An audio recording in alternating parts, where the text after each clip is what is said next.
présence, l'influence de notre Saint-Esprit, alors que nous allons ensemble, au travers des chants, la prière, la méditation, revisiter ce qui s'est passé à Bethléem.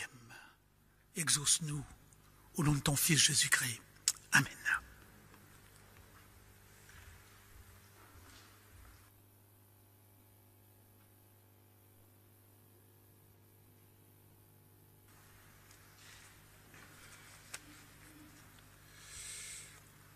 Le psalmiste nous dit dans le psaume 95, « Venez, chantons avec allégresse à l'Éternel.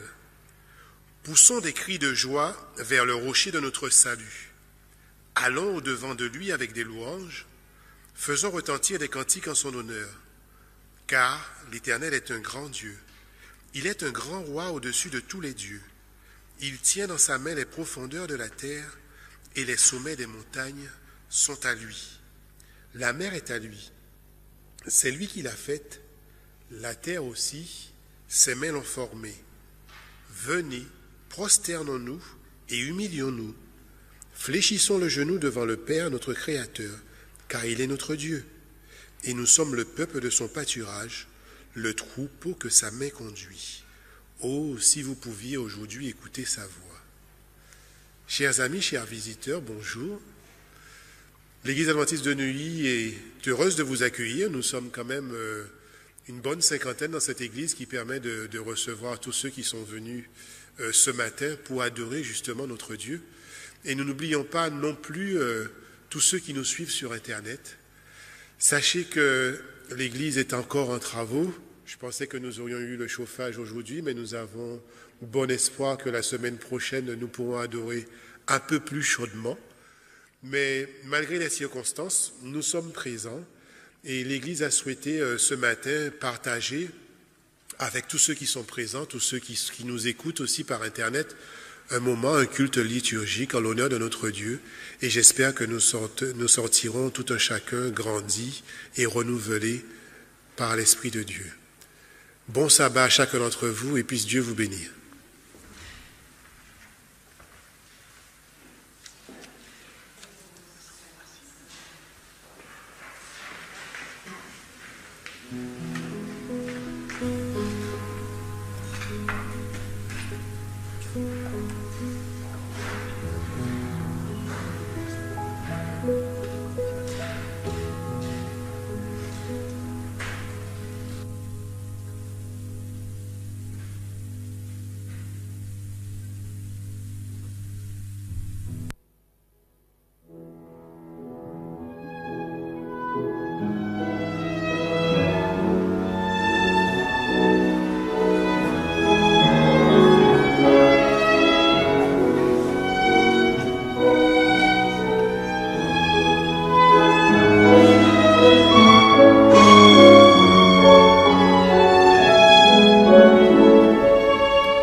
Souviens-toi de ces choses, ô Jacob, ô Israël, car tu es mon serviteur.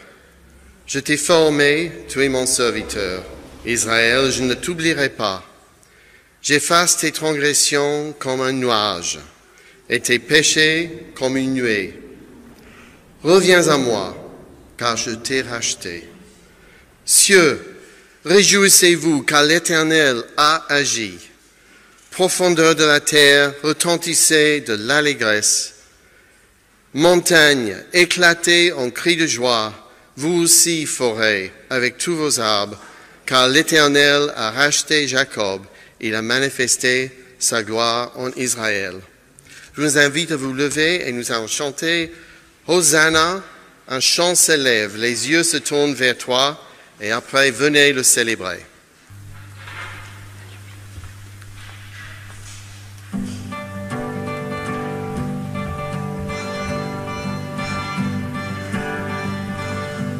Un chant s'élève, les yeux se tournent vers toi, se tournent vers toi. L'espoir de naît, les cœurs soupirent après toi.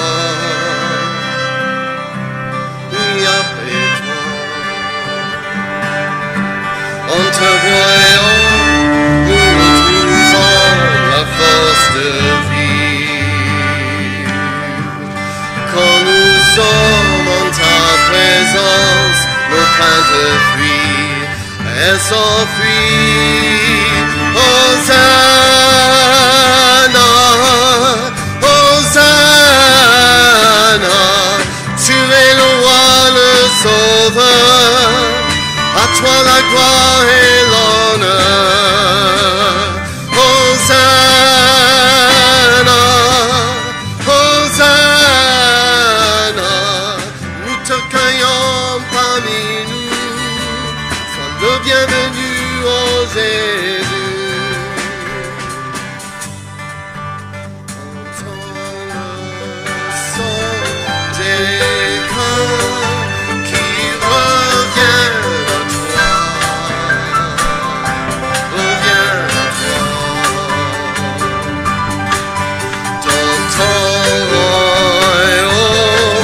Les vies brisées sont restaurées, sont restaurées. En te voyant, nous retrouvons la force de vivre. Quand nous sommes en ta présence, nos craintes fuient, elles s'enfuient. Hosanna, Hosanna, tu es le roi, le sauveur, à toi la gloire et l'honneur. Hosanna, Hosanna, ne te croyons pas nous, sois le bienvenu, ô Jésus.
Je vous invite à garder la position et à prier avec moi.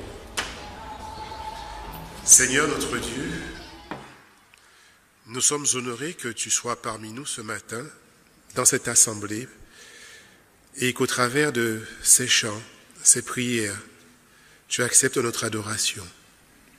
Nous te remercions parce que tu es un Dieu bienveillant qui a pris soin de chacun d'entre nous. Nous savons que certains ont traversé des difficultés, traversé peut-être la maladie, ou sont peut-être dans la détresse. Mais nous avons cette assurance que tu es parmi nous, quelles que soient les circonstances. Seigneur, je veux te présenter tous ceux qui sont ici présents, tous ceux qui t'adorent en ce jour, tous tes enfants réunis, et te demander de nous accorder ta bénédiction. Nous voulons te prier pour nos jeunes, nos aînés qui sont peut-être pas présents et qui souffrent peut-être de ces distances. Nous te les confions et nous te demandons aussi de mettre dans le cœur de chacun d'entre nous de prendre soin les uns des autres. En ces jours de fête aussi, nous te demandons de bénir ton assemblée et qu'au travers de cette fête plus ou moins mondiale, les hommes n'oublient pas que tu es venu en ce monde et que tu reviendras bientôt.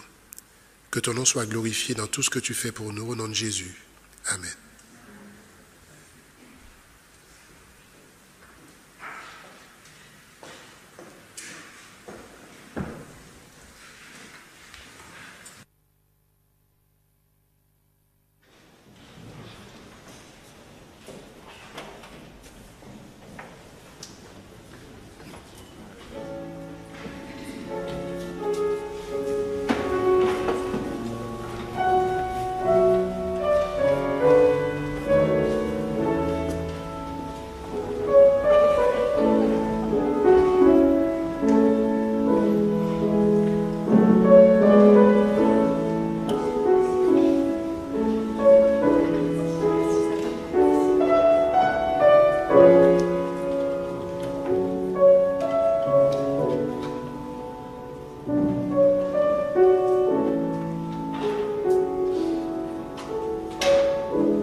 Dans 1 Chronique, au chapitre 16, verset 29, il nous est dit « Rendez à l'Éternel gloire pour son nom.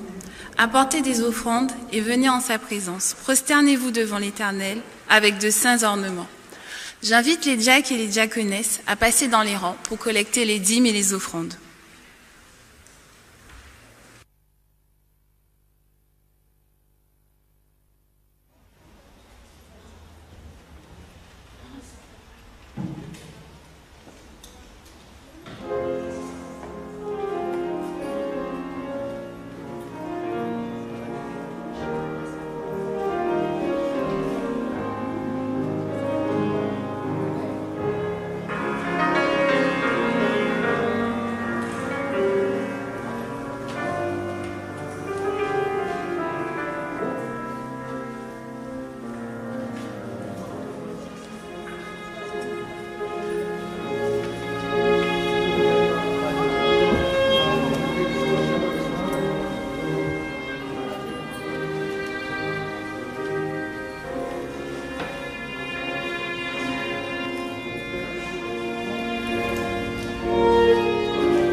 Nous allons passer à l'histoire pour les enfants.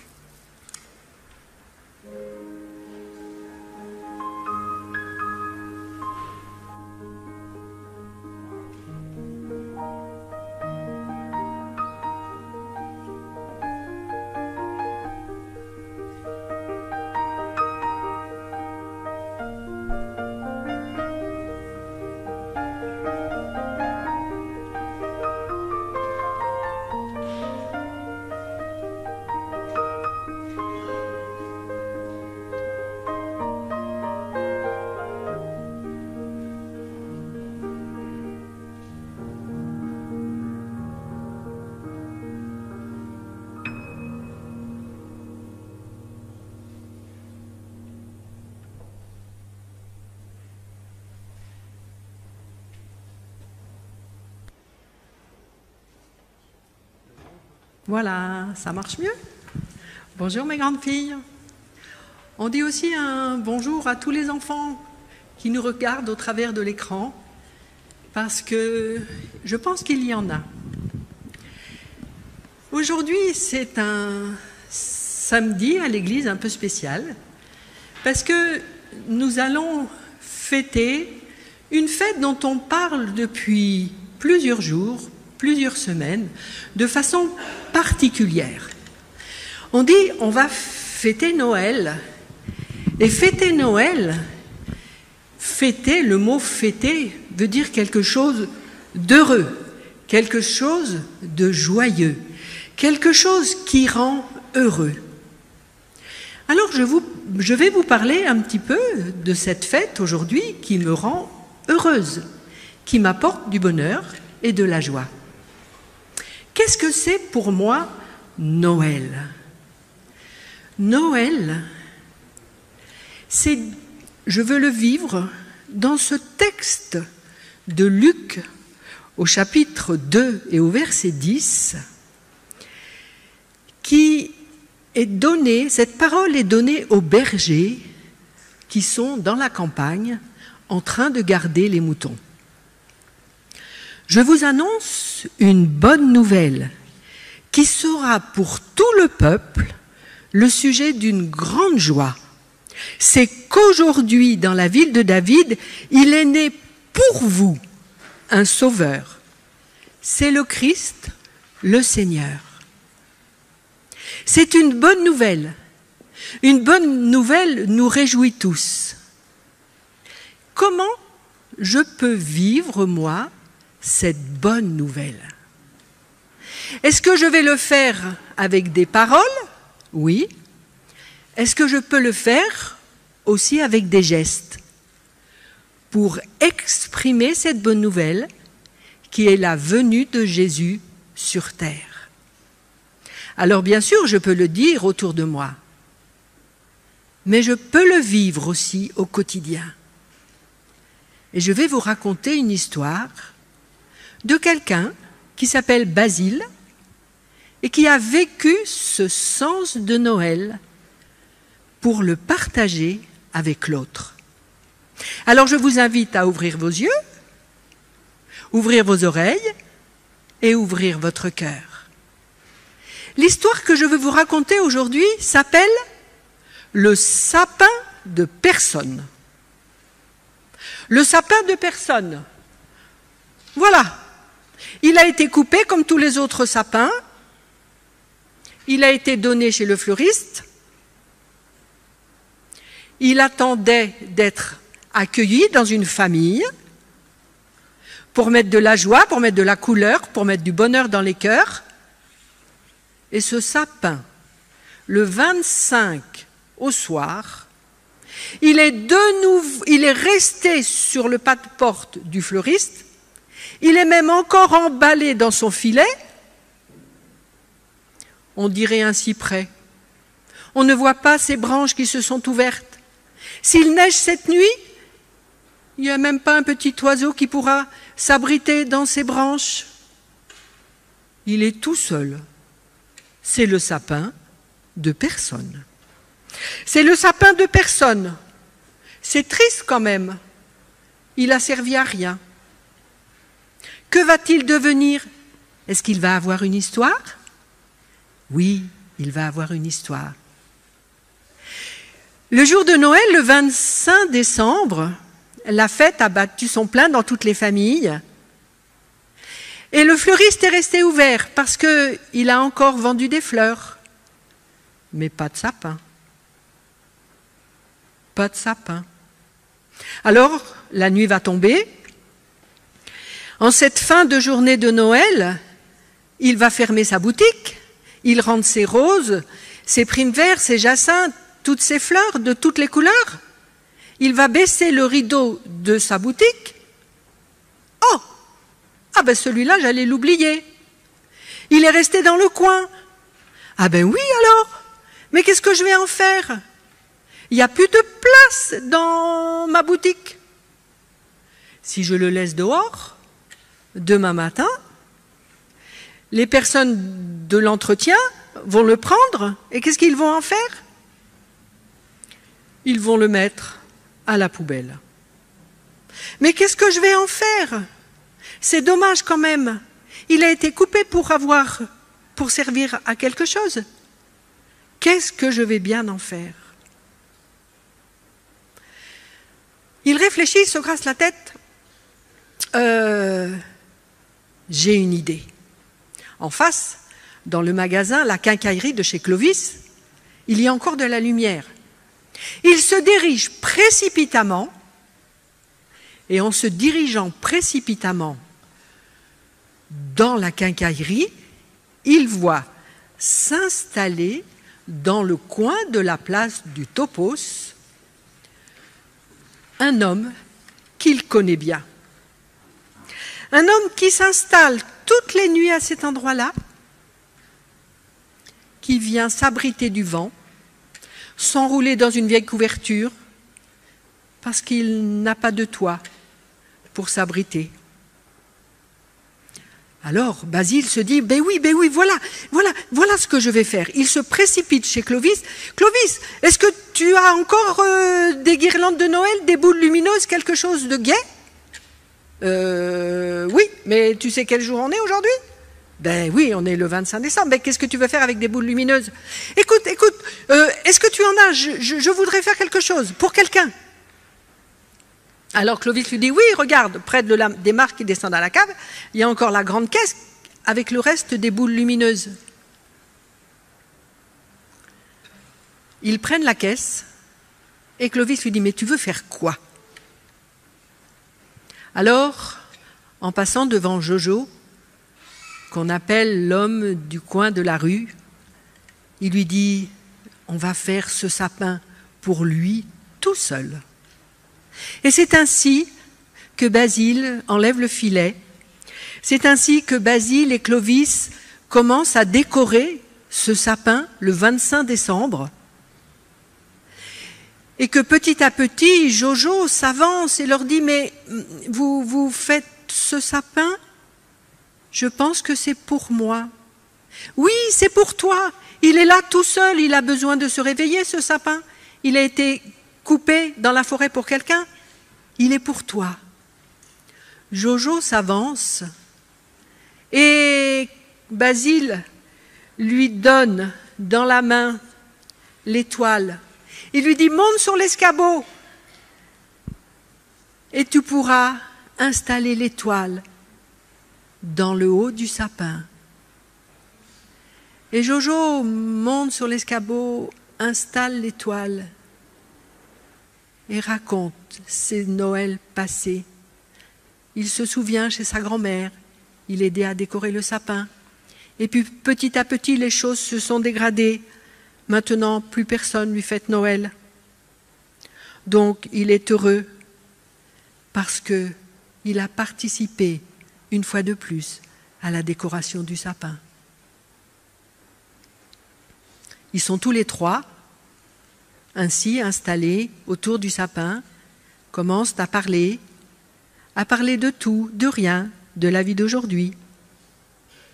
À ce moment-là, passe toute une famille. Oh, nous prenons l'air ce soir, parce que nous avons eu chaud dans la maison. C'est intéressant de se promener, de prendre l'air. Et tout le monde s'arrête au pied du sapin. Il y a aussi Madame Mucci qui va passer parce qu'elle va promener son chien. Et c'est ainsi que les villageois, les uns après les autres, viennent prendre l'air parce qu'il est important de s'aérer ce soir. Alors, petit à petit de Troyes, nos amis vont accueillir bien d'autres villageois. Ils vont accueillir tous ceux qui sont là, dehors. Monsieur le maire entend parler de quelque chose d'extraordinaire. Alors qu'est-ce qu'il fait? Il vient, il apporte des boissons et petit à petit, tous les villageois partagent le verre de l'amitié. Le verre de l'amitié, les uns et les autres racontent leur journée. Les uns et les autres font connaissance avec Jojo. Et tous ensemble, ils se souhaitent ce soir un joyeux Noël. Certains ne se connaissaient pas, mais ils font connaissance. Et c'est ainsi, par leurs gestes, que Basile et Clovis ont mis en pratique la bonne nouvelle.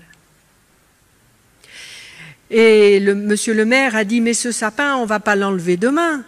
On va le laisser encore un peu. On va le laisser plusieurs jours. Je vous propose même demain d'y installer un banc.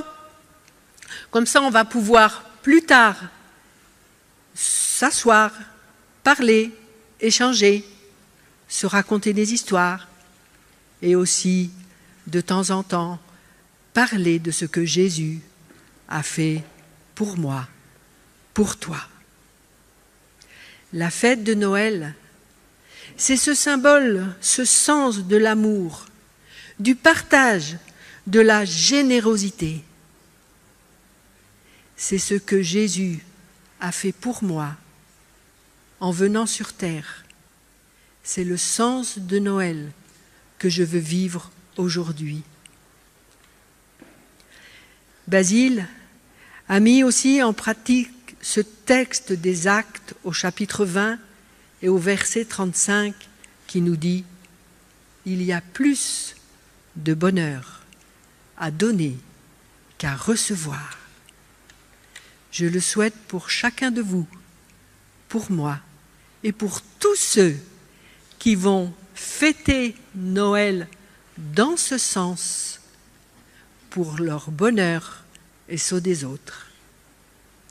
Mon histoire est terminée. Je la ferme, je la plie et je la mets dans votre cœur.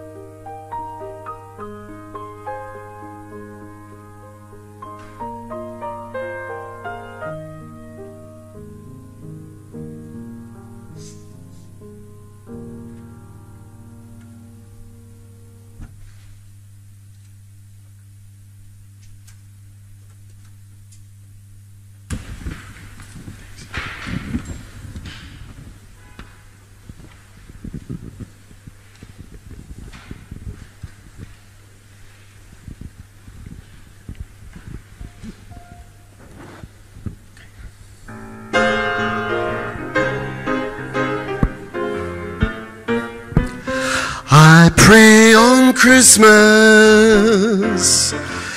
that the Lord will see me through. I pray on Christmas He'll show me just what to do. I pray on Christmas that He'll help me understand. And I pray on Christmas the Lord will take me by the hand.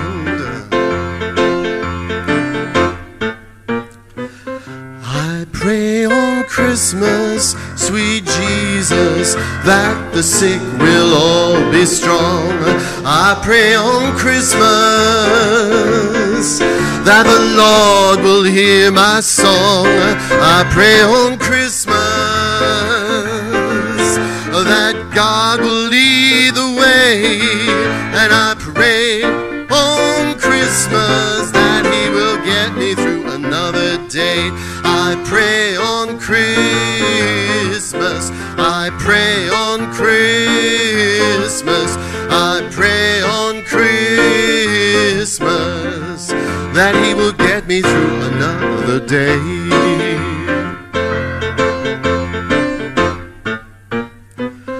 I pray on Christmas that all our problems will be worked out. I pray on Christmas God will show us what love's about. I pray on Christmas to do your will each day. And I pray on Christmas that I'll be with you in a heaven someday. That I'll be with you in a heaven someday. That I'll be with you in a heaven someday.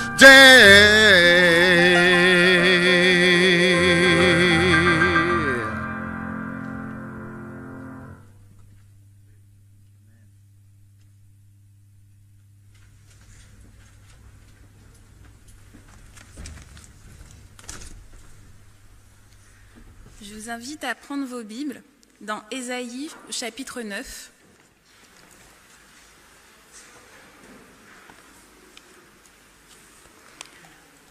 Alors, Ésaïe, chapitre 9, du verset 1 à 3, il nous est dit « Le peuple qui marche dans les ténèbres voit une grande lumière.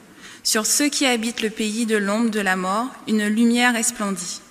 Tu rends la nation nombreuse, tu lui dispenses la joie. Elle se réjouit devant toi de la joie des moissons, comme on pousse des cris d'allégresse au partage du butin. Car le joug qui pesait sur elle, le bâton qui frappait son dos, la massue de celui qui l'opprime, tu les brises comme à la journée de Madian. » Verset 5 et verset 6. « Car un enfant nous est né, un fils nous est donné, et la souveraineté reposera sur son épaule. On l'appellera admirable, conseiller, Dieu puissant, Père éternel, Prince de la paix. Renforcer la souveraineté et donner une paix sans fin au trône de David et à son royaume. L'affermir et le soutenir par le droit et par la justice, dès maintenant et à toujours. Voilà ce que fera le zèle de l'Éternel des armées. » Amen.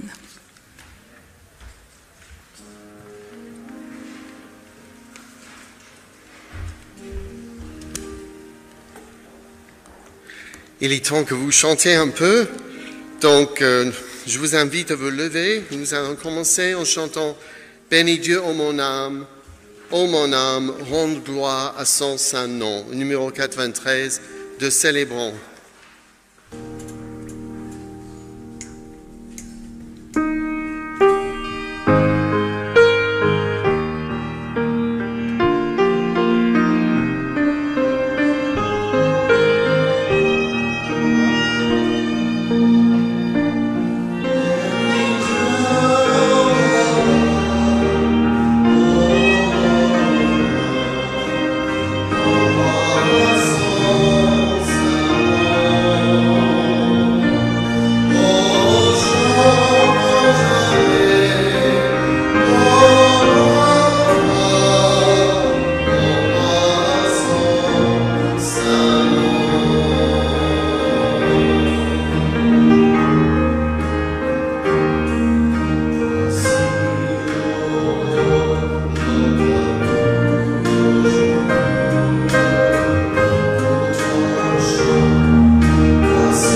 deuxième chant, nous allons faire quelque chose un petit peu différent. Cynthiane et sa maman et Lisa et Gino vont se joindre à moi et nous allons chanter le premier strophe de Redites-moi l'histoire en 4 voix et donc je vous invite après de nous rejoindre pour le deuxième et le troisième strophe.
Pour gloire au Seigneur, allez. Si, prenez 31. Non, ok.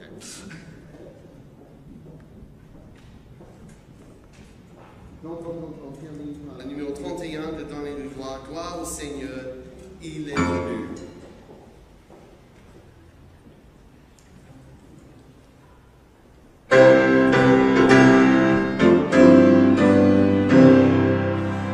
Oh,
Je vous invite à écouter la parole de Dieu telle que nous la trouvons dans l'épître de Paul aux Philippiens, au chapitre 2, les versets 4 à 11. Nous sommes sur un texte qui est certainement le fondement du christianisme. L'apôtre Paul dit la chose suivante, que chacun, au lieu de regarder ce qui lui est propre, s'intéresse plutôt aux autres. Ayez en vous les dispositions qui sont en Jésus-Christ. Lui qui était vraiment divin, il ne s'est pas prévalu d'un rang d'égalité avec Dieu, mais il s'est vidé de lui-même en se faisant vraiment esclave, en devenant semblable aux humains, reconnu à son aspect comme humain. Il s'est abaissé lui-même en devenant obéissant jusqu'à la mort sur la croix. C'est pourquoi Dieu l'a souverainement élevé et lui a accordé le nom qui est au-dessus de tout nom, pour qu'au nom de Jésus, tout genou fléchisse dans les cieux, sur la terre et sous la terre, et que toute langue reconnaisse que Jésus-Christ est le Seigneur, à la gloire de Dieu, le Père.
D'habitude, pour ce culte liturgique, l'Église est super bondée, mais que voulez-vous, le Covid oblige. Et suivant le professeur Delfrécy, on en a encore pour plusieurs mois. Je voudrais vous saluer très fraternellement, avec beaucoup d'affection, très heureux de vous voir ce matin, et j'étends mes salutations à tous ceux qui nous écoutent par Internet. Le gouvernement écossais et irlandais, sans aucune hésitation, a précisé pourquoi il durcissait le confinement du mois de novembre et les premiers jours de décembre. Quelle est donc la raison? Sauver Noël. Le gouvernement français a la même raison, mais dans un premier temps n'a pas osé dire sauver Noël, car la laïcité l'oblige. Comment comprendre que cette laïcité favoriserait une religion par rapport à une autre? Mais c'est là que nous découvrons toute l'hypocrisie toute l'ambiguïté de cette laïcité. Elle rejette ses racines chrétiennes, ou elle considère ses racines comme étant sans importance, mais elle garde un souvenir qu'il caricature, qu'il détourne. J'ai écouté avec plaisir dimanche dernier dans l'émission Point de repère avec El Kabash, les 4 hauts représentants des religions répondent pour la toute première fois à des questions sur le Covid et sur ce que la religion a à dire. C'est la première fois depuis une année qu'on convie sur le plateau des religieux. Et El Kabash, à ce moment, a demandé et a dit « Noël, fête commerciale ou fête religieuse ?» Et là, un des représentants chrétiens m'a déçu, parce qu'il a dit tout simplement « Oh, que voulez-vous? Ce qui est important, c'est qu'on s'en souvienne. Comment? Peu importe. » Je pensais qu'il a laissé passer l'occasion de dire clairement qu'une culture chrétienne n'est pas la foi en Jésus, que la chrétienté n'est pas le christianisme. Que va-t-on sauver? L'économie, l'argent, le commerce, les retrouvailles familiales, les jouets, le Père Noël, les tables bien garnies, le dindon. Ça n'a rien à voir avec ce qui s'est passé, dans les tables de Bethléem. Si Noël signifie naissance, tous ces aspects ne se retrouvent pas dans cette table. C'est le paradoxe. Le paradoxe, c'est que c'est Noël qui nous sauve. C'est pas nous qui sauvons Noël. Quelle aberration! C'est comme si que le malade vous dise « Je vais sauver le médecin ». Bizarre. Oui, ne craignez point, car je vous annonce une bonne nouvelle. Il vous est né un sauveur. C'est lui qui vous sauvera, qui sauvera son peuple. Je voudrais vous proposer pendant 2 séquences de quelques minutes une méditation sur une des raisons fondamentales de Noël. Je dis bien méditation, pas sermon. Quelle différence, me direz-vous, dans un sermon ou sermonne? Voyez-vous, à partir d'une autorité qui est la parole de Dieu. Dans une méditation, on prend le temps pour faire silence, pour éteindre son portable, et tous ses portables. Silence intérieur et silence extérieur. Et dans une méditation, on se réfère à des textes bien écrits. Et on se laisse emporter par des mots bien choisis pour exprimer des choses sublimes. 3 éléments de la méditation. Premièrement, l'émerveillement. On s'émerveille devant les vérités bibliques. Ah, je me souviens, adolescent, combien j'étais émerveillé lorsque pour la première fois je suis entré dans un ascenseur. Combien j'étais émerveillé de voir des portes de garage se fermer tout seules.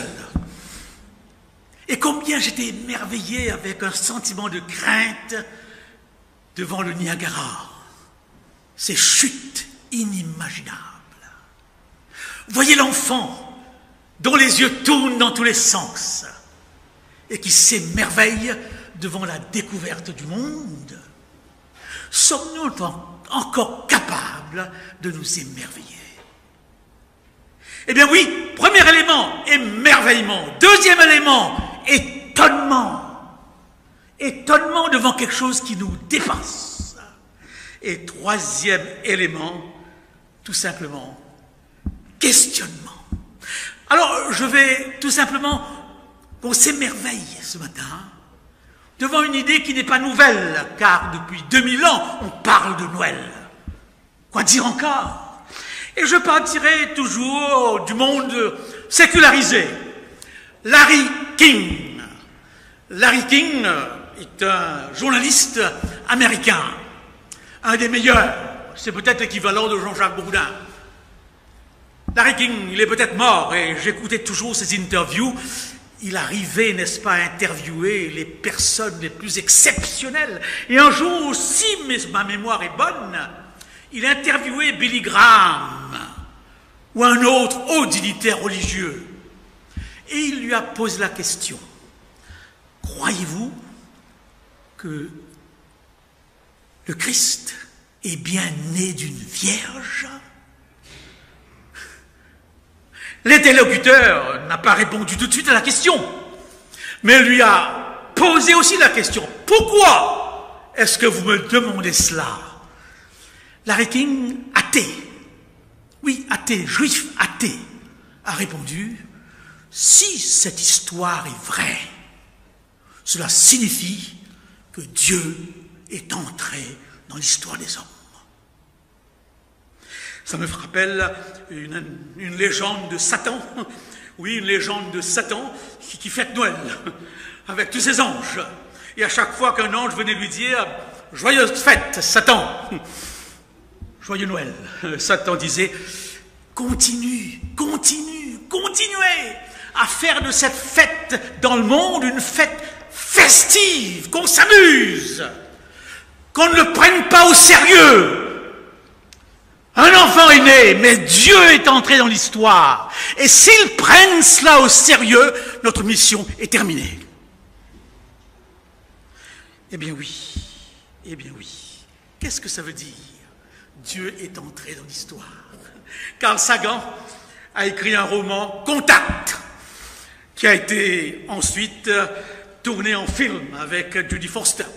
Carl Sagan est encore un athée. C'est à lui qu'on doit cette phrase célèbre: circuler, il n'y a rien à voir. Il n'y a que l'univers et l'homme dans l'univers, rien de plus. Et bizarrement, il écrit un roman, Contact, et il s'imagine des scientifiques avec des appareils sophistiqués qui cherchent à savoir s'il y a autre chose dans le monde, au-delà de l'univers. Et Judy Foster est la scientifique qui a cette mission de découvrir. Et elle revient de sa mission avec la certitude d'avoir découvert une autre réalité. Mais son rapport est rejeté, malgré l'évidence. Et le film se termine avec Judy Foster entourée d'enfants. Elle égrène des particules de sable en disant: nous ne sommes pas seuls dans cet univers. Voilà. Dieu avec nous. Nous ne sommes plus seuls face au Covid et face à tous les Covid. C'est ce qu'exprime cette fresque de Michel-Ange, que vous connaissez très bien. Je ne suis pas un expert de la peinture classique. Je ne pourrais pas vous interpréter tous les détails de cette fresque, mais j'ai lu 2 commentaires hier soir et j'ai retenu 2 idées. On a un peu l'impression que Dieu projette tout son corps vers Adam, et qu'il voudrait voir en Adam son extension, son prolongement dans ce monde. Un autre commentaire dit ceci: il y a une correspondance entre le visage de Dieu et le visage d'Adam, qui met en évidence l'idée de ressemblance, d'image. Mais un autre commentaire ajoute que les deux doigts ne se rejoignent pas. Il y a un espace qui les sépare. C'est Dieu qui reste Dieu et l'homme qui reste l'homme. Et cet espace, c'est l'espace de notre liberté d'accepter ce point de jonction ou ce contact ou de le rejeter. Dans ce sens, le président Macron a raison de dire « Noël est entre nos mains ». Cet espace représente notre liberté de l'accepter ou de le rejeter. Il y a trois approches de Dieu qui ont toujours existé et qui existent encore aujourd'hui. Avant de vous les nommer, je vous rappelle que notre vision de Dieu est une vision de deux espaces séparés. Notre Père qui est aux cieux. Et l'Ecclésiaste nous dit: ne te presse pas d'ouvrir la bouche, ne te hâte pas d'exprimer une parole devant Dieu, car Dieu est au ciel et toi sur la terre. Pourquoi les nations diraient-elles: où donc est leur Dieu? Notre Dieu est au ciel. Alors donc, ces deux espaces, dans l'approche panthéiste, qui existe encore aujourd'hui, se confondent. Dieu et le ciel et la terre se mélangent. Dieu est un principe, une force, c'est tout. Deuxième approche, des gnostiques, des agnostiques et des déistes. Le ciel et la terre sont séparés. Dieu a créé et ensuite il est reparti. Il ne s'occupe pas de la terre. Et la troisième approche, c'est que le ciel et la terre ont un point de jonction. Il y a un contact entre les deux. Ça, c'est l'approche chrétienne. Elle est presque la seule. Nous y revenons dans quelques minutes.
Jesus, go and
once a baby in a manger, no room at the inn.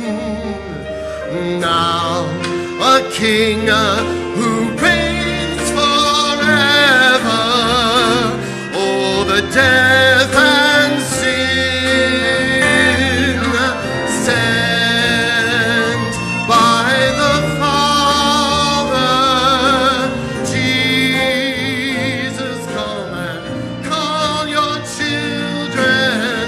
A trumpet sounds and the angels sing like never before. With shepherds and wise men, we humbly bow, and every tongue confess that He, and every tongue confess that He, and every tongue confess that He is Lord.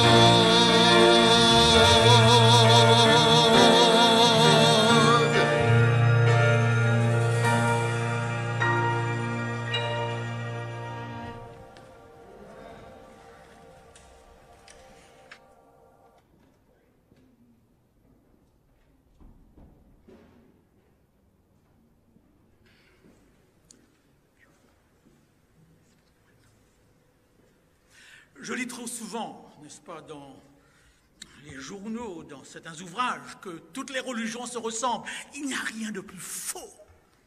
Superficiellement, les religions se ressemblent, mais fondamentalement, elles sont différentes.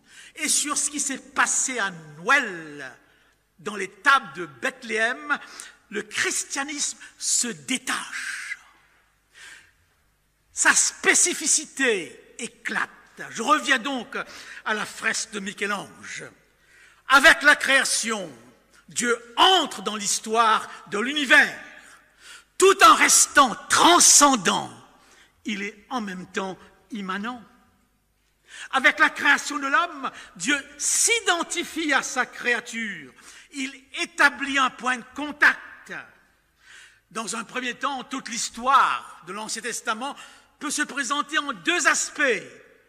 Il personnalise ce contact avec Adam et Ève, Noé, Abraham, Moïse, Jacob. Ensuite, avec le peuple. Et notre vision de Dieu est très souvent liée à l'Ancien Testament, où Dieu demeure le Tout-Puissant, le plus grand, l'infini, qui éclate dans le buisson ardent sur le mont Sinaï, à la mer Rouge et chez tous ces peuples qu'Israël, chassera.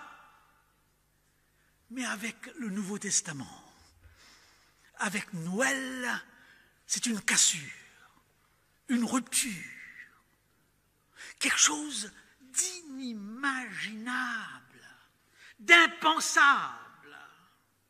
Jacques Dukens, journaliste catholique, l'exprime ainsi: qu'un Dieu se fasse homme, qu'un homme soit Dieu, est inimaginable, impensable, et que ce Dieu incarné naisse petit dans l'indigence l'est davantage encore. J'ai jamais vu. Pour Cels, philosophe païen de l'époque, c'est une prétention honteuse, scandaleuse, folle. Pour les Romains, qui avaient beaucoup d'histoires mythologiques, où les dieux épousent des femmes belles, mais d'une manière générale, dans cette alliance, ces dieux perdent leur divinité, ils disparaissent. Pour les Grecs, la matière est mauvaise.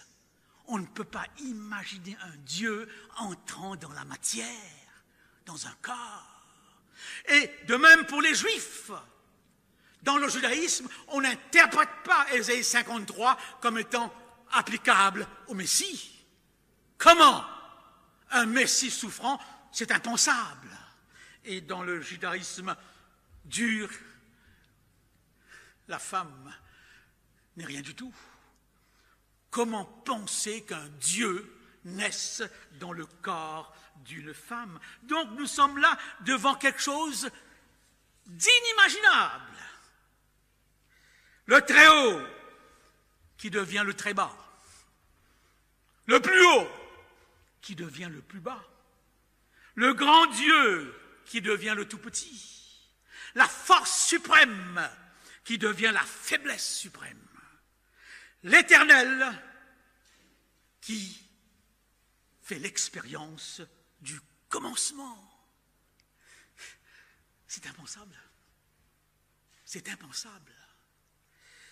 Et tous ces éléments que vous connaissez très bien, éléments qui ont été lus et chantés, le rappellent, les tables, Bethléem, village inconnu, Nazareth, village mal famé, parents extrêmement pauvres, disciples inconnus, Jésus le SDF par excellence, et sa mort ignominieuse sur la croix. Folie, faiblesse, fragilité. Comment le concevoir? Prenez le temps pour y réfléchir. C'est un tournant dans l'histoire. Oui, qui peut comprendre la largeur, la profondeur de l'infiniment petit et de son message dans la vie de Jésus. Pour cette méditation, je vous invite à écouter quelques textes dans le recueillement. Søren Kierkegaard est un philosophe incontournable, pas facile à lire. C'est un chrétien, philosophe existentialiste chrétien. Mais ce qui est intéressant avec Kierkegaard, c'est qu'il nous raconte des histoires. Et voilà comment il se représente ce qui s'est passé, cette descente. Imaginez-vous un roi qui aurait aimé une humble servante.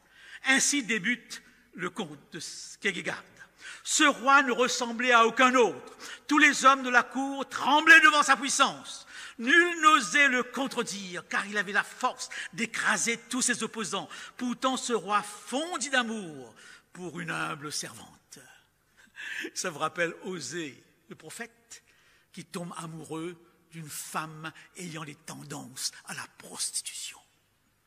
Ça vous rappelle le Cantique des Cantiques, le roi Salomon, amoureux d'une campagnarde. Comment pouvait-il lui déclarer son amour? Aussi étrange que cela puisse paraître, sa royauté lui liait les mains. S'il la conduisait au palais et s'il la couronnait de joyaux, s'il la revêtait de robe royale, elle ne résisterait certainement pas, car personne n'osait lui résister. Mais l'aimerait-elle? Elle dirait l'aimer, bien sûr, mais l'aimerait-elle réellement? Ou vivrait-elle avec lui par crainte, en nourrissant un regret profond pour la vie qu'elle avait laissée derrière elle? Serait-elle heureuse à ses côtés? Comment le serait-il? S'il se rendait à sa cabane, dans les bois, en carrosse royale, avec une escorte en armes qui agiterait des bannières aux couleurs vives, cela aussi l'impressionnerait. Il ne voulait pas un sujet craintif, il voulait quelqu'un qui l'aime d'égal à égal. Il voulait qu'elle oublie qu'il était roi, qu'elle était une humble servante, pour permettre un amour partagé de combler le gouffre qui les séparait. Car seul l'amour peut rendre égal ce qui est inégal. Le roi, conscient qu'il ne pouvait pas élever cette servante sans fouler aux pieds sa liberté, décida de descendre à son niveau. Il s'habilla comme un mendiant et s'approcha de sa cabane incognito, revêtu d'un manteau usé. Il ne s'agissait pas d'un simple déguisement. Il avait pris une nouvelle identité. Il avait renoncé au trône pour obtenir sa main. Et avec Noël, ce roi va encore plus loin. Et c'est Philippe Yancey, auteur évangélique que j'aime beaucoup, qui nous dit ceci. Comment Dieu a-t-il vécu ce jour de Noël? imaginez un instant que vous redeveniez bébé. Ce qui est presque impossible. Vous abandonnez l'usage de la parole, la coordination des muscles, la capacité de manger de la nourriture solide et le contrôle de votre vessie. On peut se le penser, on peut le croire. Dieu devenu fœtus. Comment y penser? Ou imaginez que vous deveniez un escargot de mer. Cette analogie se rapprocherait probablement davantage de la réalité. Ce jour-là, à Bethléem, le créateur de tout ce qui est prit la forme d'un nouveau-né totalement dépendant, totalement impuissant. Il n'y a rien au monde de plus impuissant qu'un bébé. Dans le monde des animaux, en quelques jours, le petit animal est sur ses pattes. Seul l'enfant de l'homme passe plusieurs années à être totalement dépendant. Comment peut-on imaginer Dieu à ce niveau? Et j'aime ce troisième texte de Jacques Dukens, journaliste catholique. Il est donc venu incognito, en toute bassesse. Il a remué dans le ventre de Marie. Il a tété son sein. Il a couru parmi les gamins de Nazareth. Il a travaillé le bois avec Joseph. Matthieu raconte qu'après avoir chassé les marchands du temple et passé la nuit à Béthanie, près de Jérusalem, il eut faim. Comme il rentrait en ville de bon matin, il a eu soif et demandé à boire à la Samaritaine, alors que ses compagnons étaient allés à la ville acheter des provisions parce qu'il fallait bien se nourrir. Il a été fatigué et s'est endormi dans la barque de Pierre, la tête sur un coussin, tellement las qu'il a fallu que ses compagnons le secouent pour le réveiller alors qu'une violente tempête s'était levée. Avec eux, il a galéré, comme on dirait aujourd'hui, sur les routes de Galilée jusqu'en Judée. Il s'est ému, s'est indigné, a connu la colère et ne savait pas tout, ne devinait pas tout, comme par magie dans les actes de la vie quotidienne. J'irais jusqu'à dire, non pour choquer, mais il faut aller jusque-là si l'on a foi en l'incarnation, qu'il a fait ses besoins comme chacun d'entre nous. Voilà donc le sens premier de la mission de Jésus. Montrer un autre visage de Dieu, un visage tout à fait différent de celui qu'avait forgé depuis des siècles des mentalités archaïques et qui subsistent encore dans bien des esprits. L'image autre d'un Dieu puissant, lointain, abstrait, impassible comme une statue. Nous avons tous encore l'image du Dieu tout-puissant. On ne peut pas s'en débarrasser. Et Noël nous présente, eh bien, un autre Dieu. Chers frères et sœurs, chers amis, il y a 3 éléments importants lorsque vous voulez évaluer une croyance. Essayez d'évaluer vos croyances. Le premier élément est une question, et la question suivante. Est-ce qu'il y a entre ma croyance et ce que je ressens une correspondance, une logique psychologique? Je crois au jugement parce qu'il y a au fond de moi un cri pour la justice. Je crois à un monde meilleur. Je l'attends et j'espère que bientôt on passera ce Covid. Je traîne en moi l'image d'un paradis lointain. Je crois à la communion, à la communauté, à l'Église. Ce besoin est là. Je crois, face à la mort, à l'immortalité. Lorsque je dis je crois à l'incarnation, est-ce qu'il y a une correspondance, est-ce qu'il y a un ressenti quelque part en moi d'un Dieu qui n'entre pas seulement dans l'histoire, mais qui commence là où j'ai commencé, à savoir dans une petite cellule. Il devient cellule. Avec, bien sûr, cette différence que la fécondation sera une fécondation de l'esprit qui me dépasse. C'est l'espace qui sépare? Eh bien oui, eh bien oui. Est-ce que cet enseignement a une correspondance dans l'expérience humaine? J'ai réfléchi à la question hier soir, et le mot qui m'est revenu par rapport à notre monde est le mot infiltration. On ne parle pas d'incarnation dans notre monde moderne. À la télévision, depuis que j'écoute tout ce qui se dit, j'ai jamais entendu une seule fois une allusion à Jésus chez nos journalistes. Même pas une seule fois à Dieu. On a parlé de Noël sans Jésus, sans Dieu. Alors vous comprenez où est-ce que nous en sommes.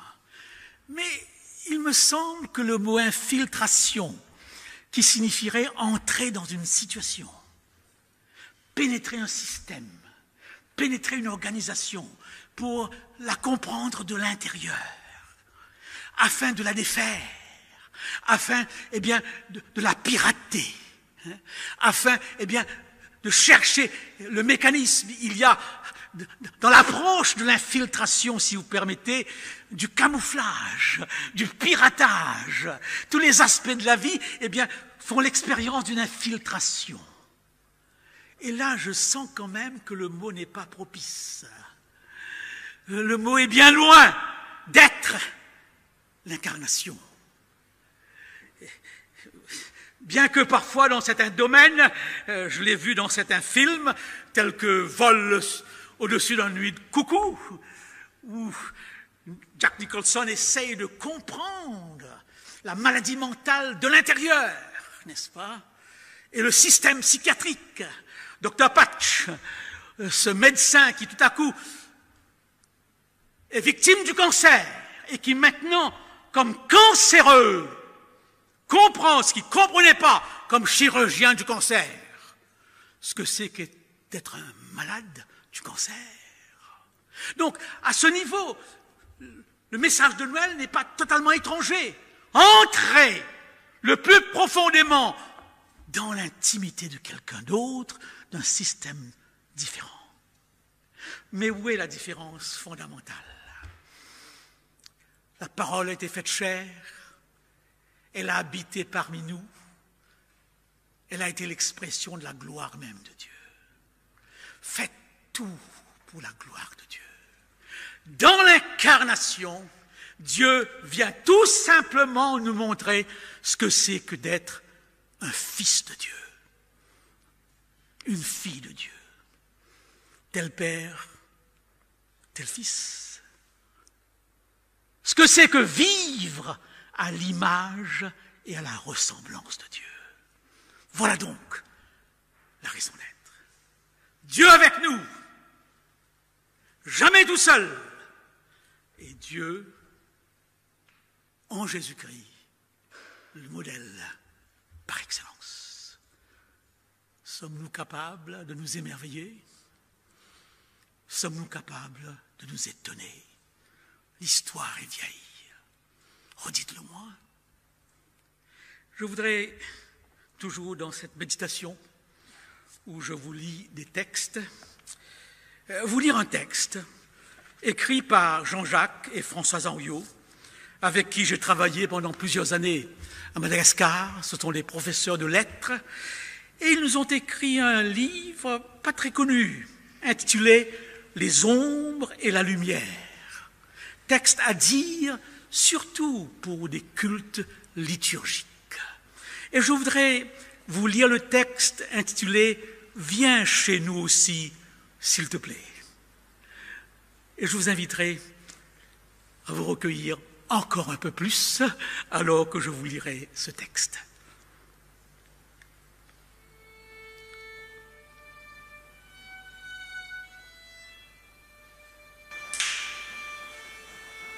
Jésus, tu es venu dans l'histoire il y a très longtemps, à mesure d'homme.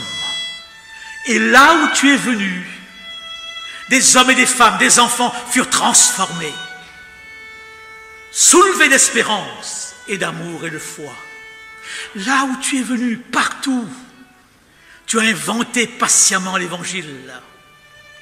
Là où tu es venu, Des abîmés se sont raccommodés, des terrassés se sont redressés, des assombris se sont illuminés.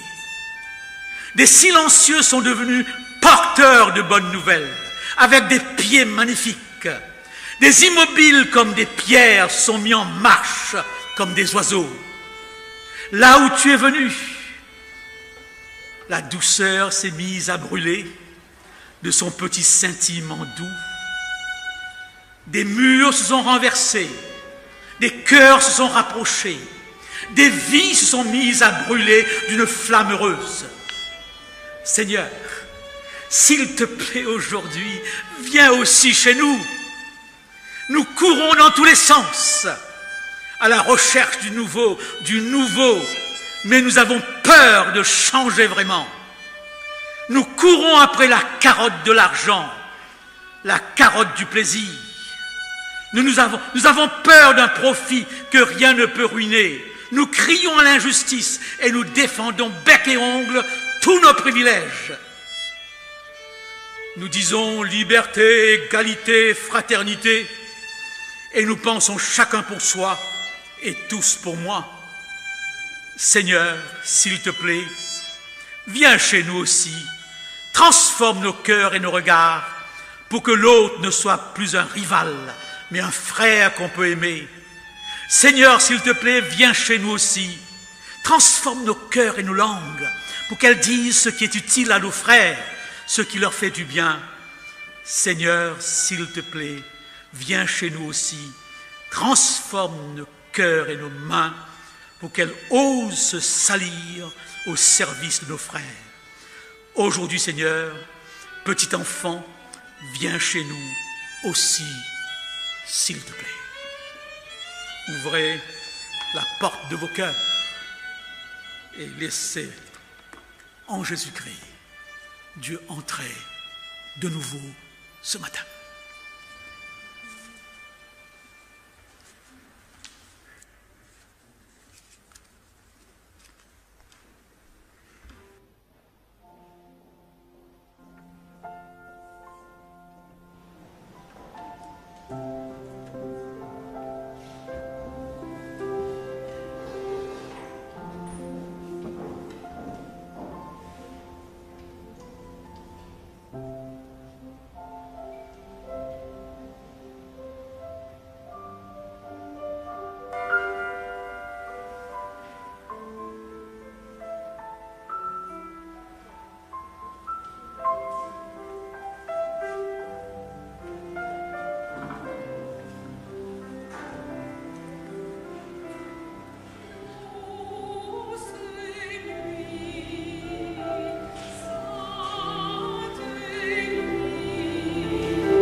Ô peuple fidèle, ici même et chez vous, levons-nous pour le chanter.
Je vous invite à passer un moment dans la prière pour terminer, pour avancer dans la fin de ce temps de prédication.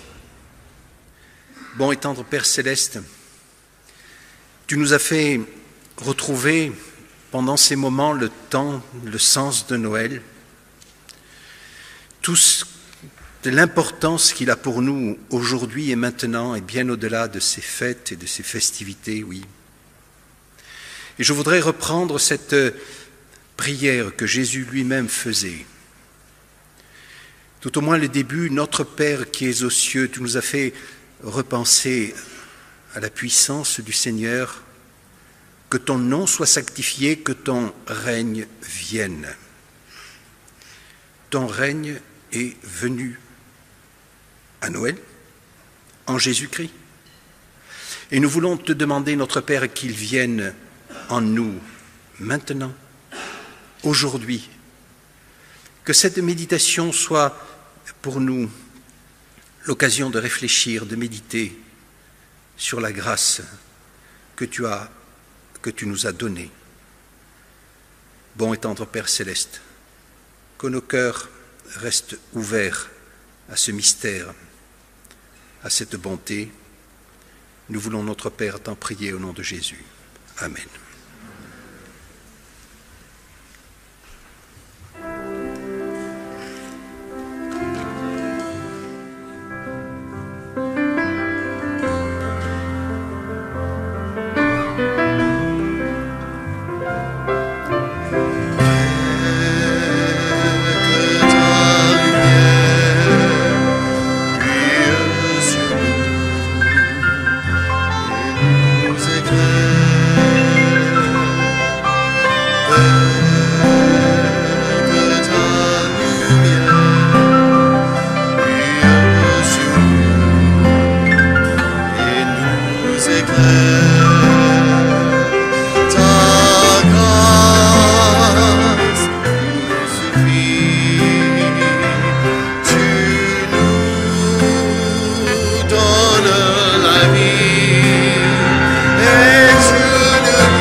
Ces paroles que nous trouvons dans Jérémie au chapitre 29. C'est une déclaration du Seigneur. Et voici le texte.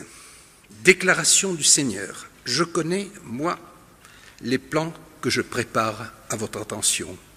Non pas des plans de malheur, mais des plans de paix, afin de vous donner un avenir et un espoir. Alors vous m'invoquerez, et vous pourrez partir, vous me prierez et je vous entendrai, vous me chercherez et vous me trouverez, car vous me chercherez de tout votre cœur. Je me laisserai trouver par vous. Déclaration du Seigneur. Amen.